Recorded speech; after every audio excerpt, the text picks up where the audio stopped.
Welcome to this Padel. Today, well, finally, we have Icíar Montes, the woman that has been number one for more time, and I think the one that has more World Cups, right? And also, she's right now in Miami with Mack Starke and with a group of women led by Andy Newgarden. We're going to talk about what she's doing here, but also she's the national team coach of the Spanish female. So I could stay talking for a long time saying all the things you've done with Padel and you're still doing, but more, I would like to say thank you and welcome to Miami. No, thank you for inviting me to your studio, Rosa. So I'm glad to be here and of course talk about my favorite topic, which is Padel. Okay, and you've been here just for a few days, but it feels like a week now. Everybody knows you, everybody's talking about what they're doing with you. How are you feeling here? Okay, so firstly, this was my first time in Miami. I think this is like a very big city with different kind of like cultural environments, let's say. But it's also very Latin. So I was surprised when I arrived at the first impression was okay. So things are like always like done in both languages, English and Spanish. Totally. So I was gladly surprised by that. And also I was surprised of the the passion that they put in the sport. Yeah. Of course in Padel, which is my beloved sport, but I was expecting like less enthusiasm for the sport, and I mean it was very positive. Yeah, you're gladly surprised. Yeah, of course. Okay, and what are you doing here? Like, what's the reason why you have come to Miami right now? So I came here like by Mack Starke. No, the brand, the racket brand, brought me here, but also by as you said before, by Andy Newgarden. Because it is the first time that this is the first they just started the women's league, and it is very big. She was able to gather a lot of women to engage them in the sport and to start something that is like quite new here in the States, and I think it's growing very fast. Yeah. So it's very nice because sometimes it's difficult to start in a sport like being a woman, not maybe recreational level, but doing like organized things, like because this sport is very both it's a sport, but it's also very social. So you need like to merge both factors and try to have fun. And I think I've been part of the groups, and I'm going to train, and I'm enjoying it a lot. And I feel like I'm in Spain in a very good way. Yeah. Because the methodology, the way you teach us how to stay on the court, how to read the game. So how is it when you come to a new place and people are willing to learn paddle, but sometimes what they've done before is very different from the way you like to learn, to teach? Well, like in my experience, like I've been like traveling around the world, or at least in Europe, it's kind of the same. What we try to teach at first is the foundation of the game, the kind of the structure. So once you have like the basics clear, like the general guidelines, how to stand, how to position on a paddle court, where do you eventually end up winning the point, how to stand at the back of the court. So it's kind of like establish the foundations first, and from there keep growing step by step. Yeah, to me, there's something that it was like super good to hear you, and it was when you talk about the venom and the antidote, right? So it also makes you think about not just my shots, but what my rival is doing, to understand how is the cadence, no? The different move, because it's more like chess somehow. Yeah, I always talk about paddle as it's a chess game in motion, meaning that it's very tactical, And of course, you've got the pieces, no, on the, let's say, on the board, but you need to move them around. Once you take them out of position, you create the gaps. But it's constantly like building up the point, playing into the gaps, playing with consistency, maintain the ball. So don't make like unforced errors. But yeah, it's very tactical. I mean, it's fun because instead of like maybe doing like as happens in tennis, like maybe 1 or 2 shots, the right keeps going on and everyone is touching the ball, and you come to the net, you lose the net again, you recover the net. So it's fun. Huh? Yeah, and it's like physically demanding, but also the way you are teaching us to move is different. Like small steps instead of just running the way we run. Yeah, it's like there are like 2 different concepts. One is like the adjustment steps that I firstly teach, because there are like small steps and you adjust them until the last moment to try to make the contact point always in the same spot. And the other thing is like kind of the displacement steps, when you need to run around the court, maybe because there's a smash or maybe a drop volley, and then you need to run a lot of meters. But mostly in Padel, it's going to be at the adjustment steps. Your turn, you're recovering the position, you assume, for example, as soon as you see a lob is coming, you turn sideways and then you do the side steps, and then you recover the position. So yeah, it's funny, but you need to understand that there is a certain way of the footwork. It's a certain way that you move on a paddle court, that it's more effective. No? Yeah, but it's also like being smart is being efficient. Like realizing how you use your force and your stamina to be more effective with less movement. So exactly, it's part of the magic of this game, right? Yeah. And try to avoid like running like a headless chicken. Yes. And try to be like a smart movement. No? Yeah, and to me this morning you were teaching us the bandeja as the foundation of any overhead shot. And sometimes people learn first like the smash, and then the bandeja is that kind of thing that Vela does but is not used anymore. And with you it's more like going back to the basics and then build on top of that. See, what we're trying to teach is like, okay, there are several structural shots that you need to learn, like from the beginning, no? Which the lob and the bandeja. The bandeja doesn't mean it has to be like technically by the book or old style bandeja. The technique, of course, is evolving, and it's like upgrading because the intensity of the game has increased. It is going to keep like that. I mean, this is not set in stone. But the concept of that shot, meaning that it's a shot used to not make mistakes, maintain the net, and try to apply different directions. This is going to stay. So I'm confident it's going to stay. It has been like that since the 90s, and I think that in 10 years it's going to keep. But technically, it is changing, it is modifying. If you play, for example, if you play outdoors and you have to adapt to the weather conditions, maybe it's windy, maybe you have the sun in your eyes. So if you don't have like a structural shot where you can play like medium speed and maintain the net, you're going to struggle. You're going to have a hard time because you can't hit all of the time smashes or víboras. Yeah. So that's why we have a wide range of overheads in your toolbox, and then you need to choose smartly which one to choose, no? And that's also like a video game, right? Like for this, like a PGR, those that are strategy video games, what do I need to open this door, or how do I get like those extra things on top of what I already have for my trip? It's exactly like that. So for you, or based on your methodology, which are the foundational shots in paddle? Yeah, for me, as I said before, so the lob, as soon as you master the lob, you're able to control the pace of the game, because the lob is not only a defensive shot, it's used for like many reasons.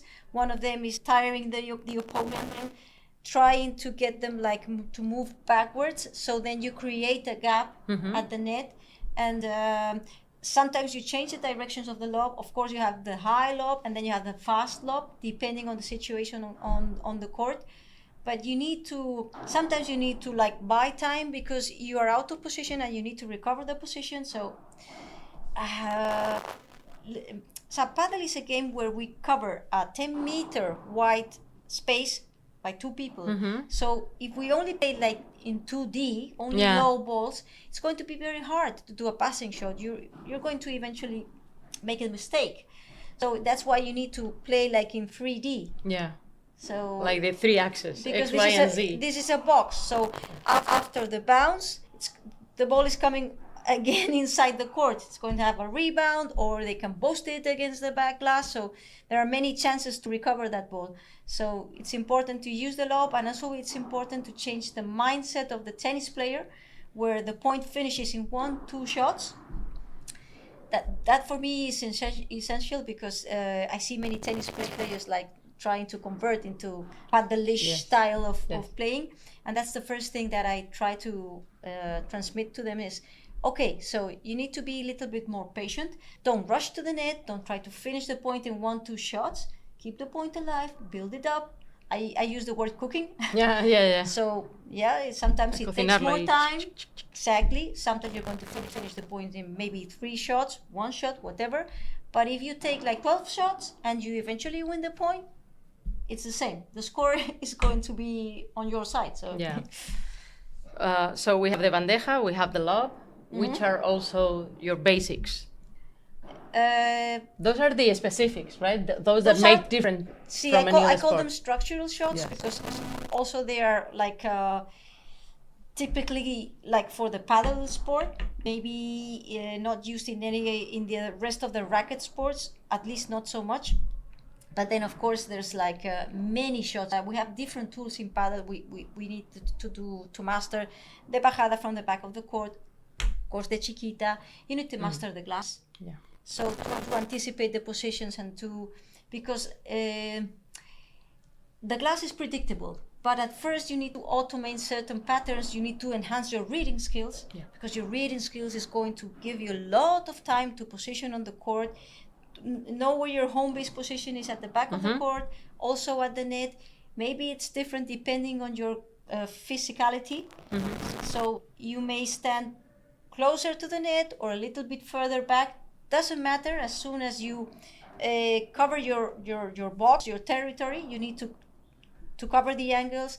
Also, this is a team sport, so it's very important to learn how to cover the gaps like in blocks, and to constantly like reposition depending on where you put the ball, no? Where the ball is on the court. So it's many, like it has many layers, many nuances, and that's why it's so fun. So many levels.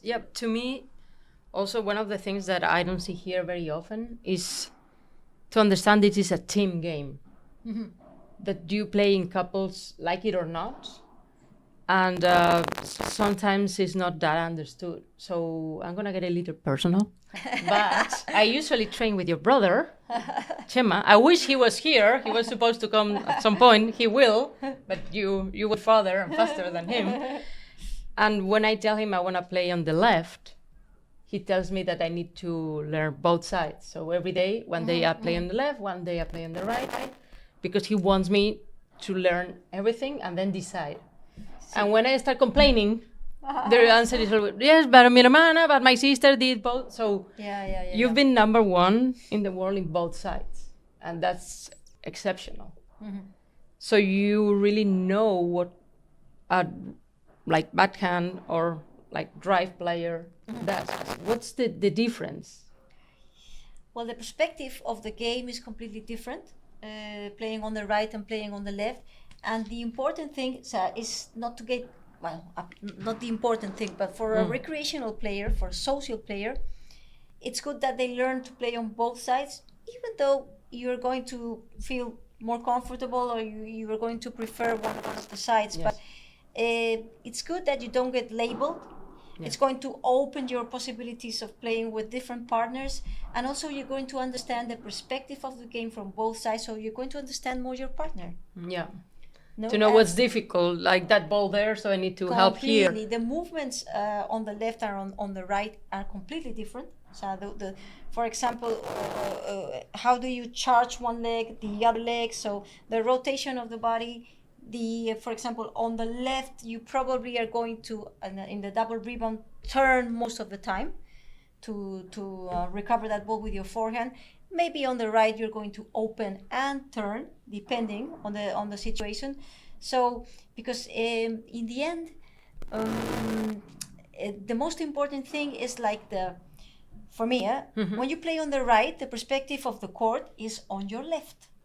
So sometimes it seems like you don't have enough space, enough gaps, and you feel you don't limited. Have the angle. Exactly, Like you feel like restricted. Yes.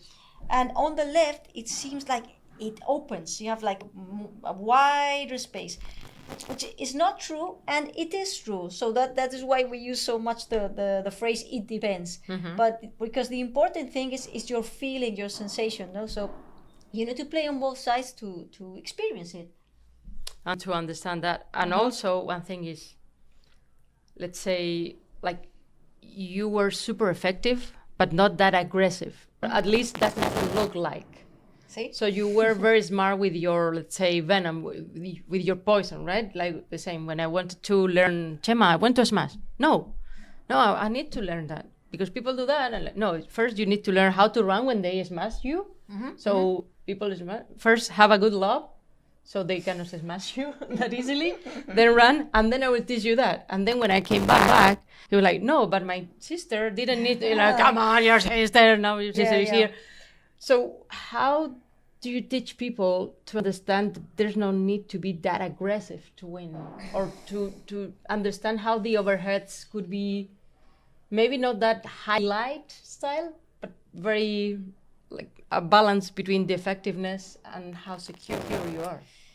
Well, it all depends on the characteristics of the players that like maybe you receive for your coaching lessons and everything. But it's not that you need to be less aggressive or more aggressive. It depends on your whatever, your profile, your best like tools. What do you have in you? So to get the best out of you. So firstly, I would need to know. For how long have you been playing? For example, if a tennis player comes to me, I would try to teach them new tools, but I'll never take out of them the smash. Okay. At first, of course, I would focus on, okay, now you need to try like learn the bandeja, learn how to do víbora, whatever. But the smash is never going to get out of your and many times they send it to the glass instead of and also of course it depends. If a 60-year-old woman starting to play Padel, probably the smash is not going to be like her most used shot, and she has other overheads. So there are many ways in Padel to end up winning the point or to play the game. So the important thing is not like, okay, this is the most important shot is okay, here is a wide range of options, which one suits you better. Let's learn well, if not all of them, at least learn how to technically do the shots, and then maybe you're going to use this one more than that one. It's the same as a tennis player. Some tennis players like to serve and volley. Others would like to serve and stay at the back, depending on their characteristics, on their style and everything. So there's one thing that also got my attention these days, and is how you teach us when we serve. You are more into the Australian, more the Asturiana, right? Like Asturiana or Australiana. You are more into the Australiana. So which are the advantages? Why you want us to do that from a very early point? I mean, you can do both. What I like is... Well, let's explain what is Australiana, just in case people... It sounds like a myth or something. Like what's Australiana when positioning? Exactly. So when you start a match and you choose your side of the court, then you start serving, and you serve, for example, you start serving on the right. But for example, if you're a left side player and it's your turn to serve, Australian mode means that you serve from the right and your partner is covering the net also on the right, and you need to run to the left. So again, depending on your physicality, and of course you need to adapt the speed of your shot to your footwork. because if not, you're going to end up like doing your contrapié, no? So you're going to kill yourself. Yeah, I do harakiri myself. Right? Exactly. Yes. So, for example, what I try to teach some not only women, so women and other players is, okay, so what you need to do is don't try to rush to the net, like get to the first post, because maybe you're not able to do that. Cover your side of the box like this, so you need to shorten the angle, even if the first volley is a little bit further back. Just put that volley back in, and then with 1 or 2 steps you'll be at the correct net position. So don't worry about that first volley. Just go to the middle of your box, cover the how do you say, the return? So you don't leave the gap in the for the passing shot. That would happen to me. Exacto. And that first volley is a transitional volley, because you're still running. You're out of position. You're not at the back, but you're not yet at the home base position. So remember, you don't have to kill it with your first volley. Just put that ball in, and then you are at the dominant position at the net.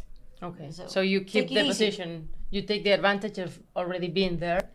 And the advantage of serving is... The advantage of staying on your side of the court. Yeah. Because changing sides... all the time, all the time, it can get confusing. It will create a lot of confusion in the middle. Okay. Who's covering the center, who's covering the middle. And also because, again, playing on the right and playing on the left is completely different. So that's why the pros rarely change swap sides, and they keep playing in Australian. There's in general, I mean, kind of a controversial topic, which is if there's old paddle and new paddle. What do you think? That there's new paddle, or there's just paddle with big letters? I mean, for me, it's not controversial. It's the evolution of the sport. So it's good. It's good that it's happening. Of course, the intensity that the new players are able to apply, but why the let's say the how do you say the quarreling, or the being argumentative with each other? Why do they need to fight for something that is natural? In tennis it happens, in soccer it happens, in every other sport. So of course it's okay, merge the essence of the game has not changed, with the current way of playing. So how do we merge both and enhance the game? For me, it's like that. For me, it's just keeping how do you say, in the present moment, keep current, continue to adapt to the times, no? So, but again, as I said before, the essence of the game, which is, okay, if I make too many enforced errors, I compromise the score. In Padel, there are few winners, direct winners, I mean. So you still need to build up the point, of course, with more aggressiveness, with more intensity. Everything is happening that way. Yeah, but you still need to keep the ball in. That's the thing. One more ball there. So that's why the priority. The quality is increasing so much. I see. And you just don't come here and do that. What you're doing, this is an exception. You're uber busy. Anybody that sees your Instagram can feel that, because you are working with the Tennis Association, but for paddle in the UK, or the UK Federation, we can say. Sometimes you do special things, but also in Spain, like the national female team, and also Tecnificación for Madrid. I don't know, Federación, how do you say in English? How is that work? Because to me, it's kind of what we call here give back. All the knowledge that you have, having the responsibility to give it to the next generation. And I think to me that's kind of priceless, right? Do you feel that kind of responsibility of sharing, or how do you feel about that? Yeah, well, okay, so firstly I work for my federation, for my Spanish federation. But yes, I am working also for the UK Federation, but it's completely different, because in Spain I'm in charge of say the national team and the players. I'm in the selector, so it's a different. Totally, yes, another kind of work. And for the LTA, I'm helping in developing the How to courses teach. for the coaches, Which is very important. Which is, but it's a completely No, there's different yeah, topic. of course, it's the different role. So it's compatible, let's say. Yeah, totally, yeah. And also in the Madrid Federation, I'm in charge of the technification group, meaning those players between 18 and 23 years old, they have kind of a grant to receive some coaching sessions during the whole season, and we help them to get introduced in the competition level. So they're all like compatible, and they are like different ways of being related to the sport. And yeah, for me it's like it's very special. Yeah. I feel honored that I still can add to the sport and do my little my little part. Of course. And we've been talking about a little bit about talent, right? Like in Spain, the pool of talent is so wide that you could like pick 3 different teams and they could be like top level female. How do you detect talent? How is that process to keep an eye when there's so much talent? That pool of talent is kind of infinite somehow. For me, it comes natural because when you've been, and I'm not trying to be like presumptuous, but when you've been there, it's very easy to detect it because you see something different in the player, no? So you see the potentiality, and of course the talent, but talent without the hard work goes anywhere because many people have talent. So I'd say I rather prefer the hard-working players to the talented one if they don't do the work, no? So it's like a diamond. You have to build it up. You have to create it, and that comes with the hard work. And also, with the hard work and with the passion and the devotion to whatever thing you do in life, you develop new talents. So I'm a great believer in the like giving yourself energetically, like all of yourself to whatever you do in life. I think you're going to get to be one of the best.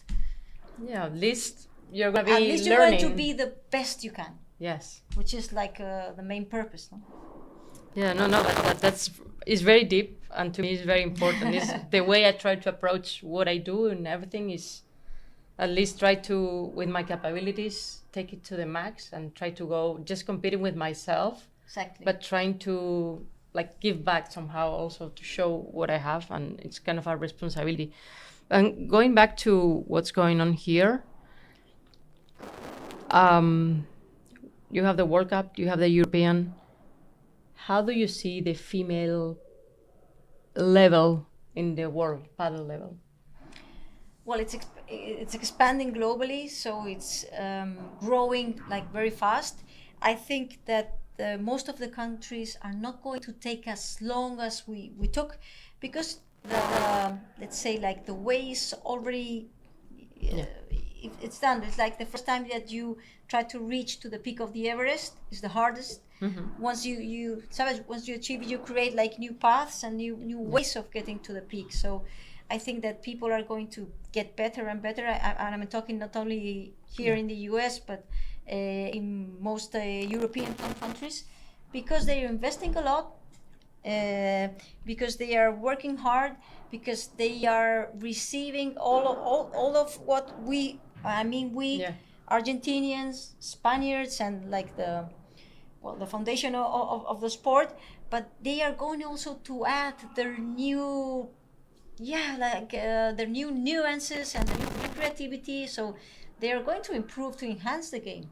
It's what's happening. It's very nice to see, because now it's really like being established as a serious sport. Let's say, like probably it's going to be in the Olympics. Hopefully, which is it's something like we didn't think about maybe 10 years ago. And here you've been with Andy. She's been organizing this. It's great. I wish you can come for the league just to watch us and see how we perform. But how important is to start competing at our level, but having that exposure? I think both are important. Like doing your practice lesson, that is where you practice not only the techniques but the repetitions of the shots and the patterns that you're going to use when you play, because then in the matches you're kind of in the survival mode. I always use those words, but it's like that. You're not thinking so much. You're playing in the automated motion, and then sometimes you're doing something creative. But the structure of the game, you work on the sessions, on the practice sessions. So merging both is, I think, is what helping the player to get to a higher level. And you've played and excel and win a lot with very different partners and changing sides. What's your criteria to pick a partner? How does it work? Like, how did you decide you want to play with someone? You call them, they call you. But what was your criteria? Because it's a big bet. Yeah, I know. I mean, now my memory is going back. So how did it happen? I think it's something that it comes natural. I mean, so what you're looking for is depending on your phase of your career, and of course what are your expectations, and being honest with yourself of where am I, no? Because maybe I'm not ready to play with this player, or maybe this player is not in the same phase as myself. So it's both. I mean, both players need to be feel motivated and feel even excited to play with each other, because when you change partners, you create a whole new level of understanding the game. So it's like two bubbles merging, and you have the center, the core of the bubble. It creates the new way of understanding the game and the new pattern that you apply as a couple. So as you said before, this is a teams game. So it depends also not only on your way of playing, also your personalities, the way that you understand the game, your commitment, your all the factors that are involved in a human relationship. I mean, because this is a human relationship on a paddle court, but it's like that. So I mean, it's a new story. Every time you change partners, it's new stories. So start again. Oof, but for you it has to be like a big responsibility, because that thing, not knowing what's gonna happen, right? Yeah, but also it's a new adventure. Yeah, and also it push your limits, because you need to learn again. You need to understand the way that your partner is seeing the game, anticipate to the way that she understands it. Maybe you create a new characteristic of yourself. Sometimes, of course, I swap sides because it was better for me to do like the kind of job I needed to do, depending on the player. So it's I mean, it was good, it was nice, and I wouldn't change it for anything. Yeah, of course. And my last question before we go to see Andy, and what she's prepared is it's a very typical, like, from venture capital question, but I really like it, is what keeps you up at night? Like, what worries you? What's the thing that when you turn off the light keeps you like in your mind? Yeah, well, of course, to be in the present moment, because life happens very fast. But also, like, what I feel like I'm doing now is giving back all of the things that Padel gave to me, because I was maybe second generation of players, and I feel privileged. It gave me a nice way of living. I did what I liked, and now all of that experience, all of that knowledge, it's good for me to give it back, because Padel is growing, but it's starting in many places, and to give them the foundations, the structure of the game is kind of my purpose now. So thank you for being this generous. We really appreciate it. And we hope to see you in Miami again, or maybe we can travel to Madrid to train with you or your team, but keep learning. Because one thing that sometimes frustrates me a lot is changing coaches. Like, just having a view and working on that, I think makes a big difference. Right? So hope to see you. Yeah, thank you. Thank you for inviting me here, and hope to see you again soon, Rosa. Yeah, hopefully. Let's see.